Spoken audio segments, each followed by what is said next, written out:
Shalom saudara pendengar saudara rohani yang dikasihi Tuhan Yesus Kristus. Selamat datang di Renungan Rohani malam hari ini. Selamat malam, saya berdoa agar saudara sehat selalu. Semoga Roh Kudus hadir di tengah kita saat ini. Sebelum kita mulai renungan malam ini, marilah kita bersama-sama berdoa.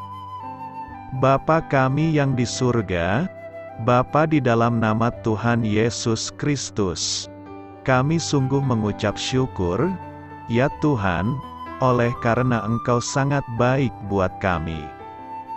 Engkau ada bersama kami dan menopang hidup kami di siang hari dan di malam hari. Engkau ada bersama-sama dan menyertai kami. Tuhan, kami memuji dan bersyukur kepadamu pada malam hari ini, kami masih bisa berkumpul di rumah kami yang kecil ini. Tuhan, saat ini kami hendak mendengarkan firman-Mu. Berilah pengetahuan dan bimbinglah hamba-Mu ini agar apa yang Engkau firmankan dapat bekerja sesuai kehendak-Mu.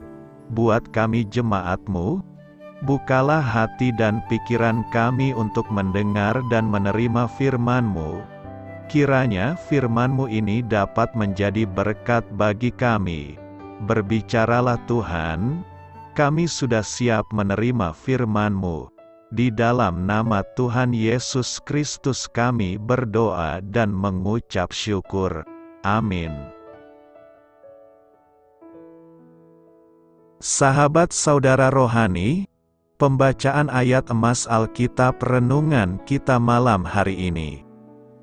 Nats pilihan kita adalah, lalu kekhawatiran dunia ini dan tipu daya kekayaan dan keinginan-keinginan akan hal yang lain masuklah mengimpit firman itu sehingga tidak berbuah.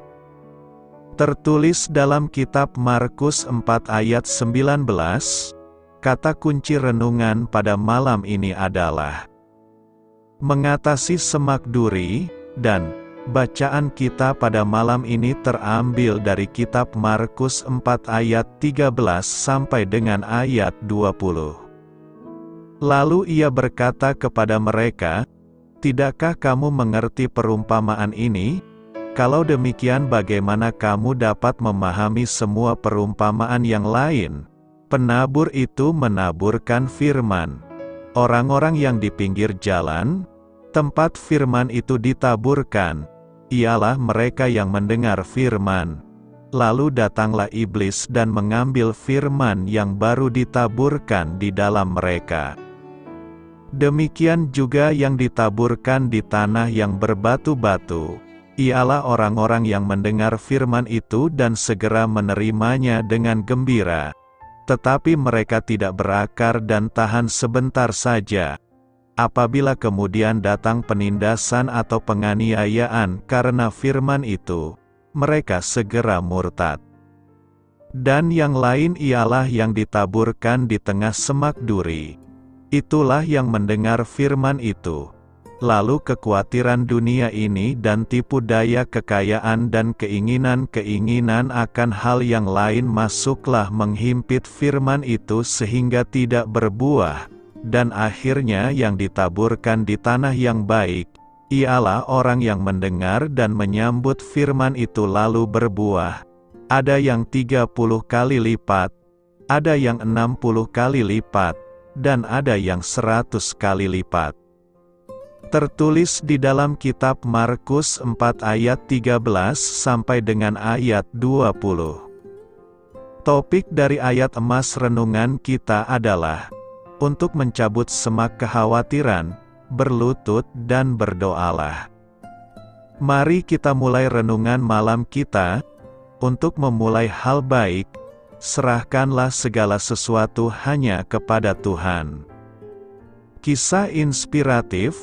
Eceng gondok adalah tumbuhan air yang menarik, yang tampak seperti hutan cemara kecil yang tumbuh di atas permukaan air.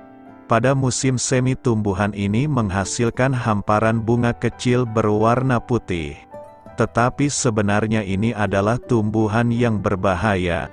Tumbuhan ini menutupi permukaan danau dan kolam, mengimpit tumbuhan lainnya dan mematikan ikan serta kehidupan air lainnya. Baru-baru ini saya berjalan di dekat sebuah danau kecil di negara bagian Washington yang ditutupi oleh tumbuhan air ini. Lalu saya berpikir, seperti halnya tumbuhan air itu, kekhawatiran dunia ini, tipu daya kekayaan, dan berbagai keinginan akan hal-hal lain masuk mengimpit firman Allah sehingga tidak berbuah. Inilah yang diajarkan Yesus dalam Markus 4 ayat 13-20. Yesus memang sedang berbicara tentang bagaimana seorang yang tidak percaya menerima Injil. Tetapi firman-Nya ini juga berlaku bagi kita semua. Kadang-kala ketika kita membaca firman Tuhan, pikiran kita dipenuhi oleh berbagai permasalahan, kekhawatiran, dan ketakutan. Tekanan karena banyaknya hal yang perlu dikerjakan hari ini serta kekhawatiran akan hari esok merupakan semak duri yang dapat mengimpit firman Tuhan dan membuatnya tidak berbuah. Untuk mengatasi semak duri, kita harus memohon agar Allah menenangkan hati kita sehingga kita dapat memusatkan perhatian kepadanya. Saat kita menyerahkan kekhawatiran kita kepada Allah, kita akan bebas menikmati hadirat-Nya dan mendengarkan suara-Nya. Dalam perumpamaan tentang penabur, kita diajak melihat bagaimana nasib tumbuh kembangnya benih firman yang ditaburkan, yang ternyata tergantung pada kondisi tanah batin yang menerimanya. Perumpamaan ini tetap relevan untuk pendengar zaman modern. Keempat kondisi tanah sama-sama menerima firman, namun keempatnya memiliki perbedaan sikap dalam menerimanya. Benih yang jatuh di pinggir jalan tidak sampai tertanam karena segera diambil dan dimakan burung-burung. Ini mengumpamakan orang yang kendati mendengarkan firman mengabaikannya dan tidak mempercayainya. Ia lebih meyakini ajaran si iblis dan sejenisnya.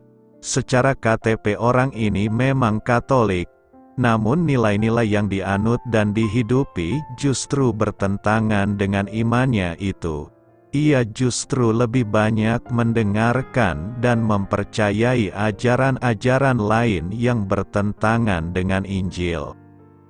Benih yang jatuh di tanah berbatu memang cepat tumbuh, namun juga cepat layu oleh terik matahari karena tidak berakar. Ini gambaran orang yang segera menerima firman, namun segera pula meninggalkannya. Ia menjadi murtad manakala mengalami penganiayaan dan penindasan. Firman ia sambut sejauh membawa keuntungan. Dalam konteks di Indonesia, barangkali kita tidak mengalami penindasan, kecuali sulitnya mengurus IMB gereja. Namun, hambatan dalam promosi jabatan atau kesulitan dalam menemukan jodoh yang seiman bisa jadi menjadi tantangan tersendiri, di mana orang ditantang untuk tetap bertekun dalam firman atau murtad demi karir dan mendapatkan pasangan hidup. Benih yang tumbuh di tengah semak duri dan akhirnya mati terhimpit diartikan oleh Markus sebagai orang yang menerima firman, namun tidak berbuah karena terhimpit oleh pelbagai kekhawatiran, tipu daya kekayaan, dan keinginan akan hal-hal lain. Ini menggambarkan orang yang tidak percaya sungguh pada penyertaan Tuhan. Ia selalu cemas akan hidup dan masa depannya. Yang lain, orang ini mengira bahwa dengan kekayaan ia bisa membeli segalanya. Karena itu, ia terus mengejarnya sampai lupa beristirahat, lupa bersosialisasi dengan sesama, dan bahkan melupakan Tuhan. Sementara itu, Keinginan akan hal-hal lain dalam konteks kita barangkali berupa mentalitas konsumerisme yang membuat kita tidak bisa berkata cukup dan tidak mau berbagi dengan yang lain. Itu semua membuat benih firman tidak menghasilkan buah sama sekali alias mandul. Benih yang jatuh di tanah yang baik melukiskan orang yang mendengarkan firman dan menyambutnya, sehingga ia pun menghasilkan buah berlipat ganda. Demikianlah perumpamaan ini mengundang kita untuk mengolah tanah batin kita dalam menyambut firman. Menyambut firman tidak hanya terjadi sekali pada saat kita mulai percaya dan menerima pembaptisan, tetapi berlangsung terus-menerus tatkala kita mendengarkan firman, entah melalui pembacaan firman dalam liturgi, devosi, ataupun pembacaan Alkitab secara pribadi. Hari ini kita memperingati Santo Fransiskus dari Sales, seorang imam dan uskup di Jenewa, yang hidup pada abad 16. Dia tekun mewartakan firman dan membimbing orang-orang di Swiss untuk kembali pada iman Katolik. Firman yang tertabur dalam hatinya menemukan tanah yang baik, sehingga menghasilkan buah berlipat ganda. Banyak orang menjadi percaya karenanya. Fransiskus juga banyak menulis buku rohani, sehingga diangkat menjadi pelindung pers Katolik. Melalui aneka tulisannya, dia mewartakan firman. Bagaimana dengan kita? Apakah benih firman telah menemukan tanah batin yang baik dalam hati kita masing-masing? Apa yang perlu kita lakukan agar firman yang ditaburkan dalam hati kita berbuah berlipat ganda? Doa saya menyertai saudara sekalian. Mari bertumbuh dalam iman bersama saudara rohani. Silahkan subscribe akun YouTube kami, gratis, dan bagikan renungan ini. Saya memberkati Anda agar sewaktu Anda mencarinya dari Dia, Bapa Surgawi Anda akan memberikan bagi Anda roti harian Anda. Dalam nama Yesus Kristus, Tuhan yang berkuasa atas alam semesta dan menuntun kita kepada iman yang menyelamatkan, Tuhan Yesus menyertai senantiasa. Terima kasih sudah berkenan mendengarkan renungan malam saudara rohani. Tuhan memberkati. Amin.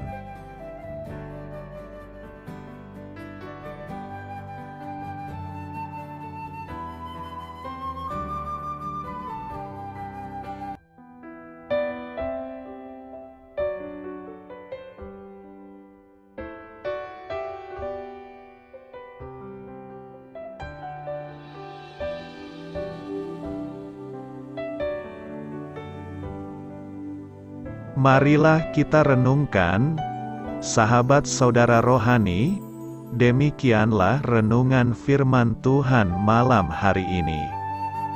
Semoga menjadi berkat di dalam hidup kita dan menjadikan kita pribadi yang lebih baik. Sebelum kita beristirahat pada malam hari ini, marilah kita berdoa. Bapa kami yang di surga, Bapa di dalam nama Tuhan Yesus Kristus, kami sungguh mengucap syukur, ya Tuhan, oleh karena Engkau sangat baik buat kami.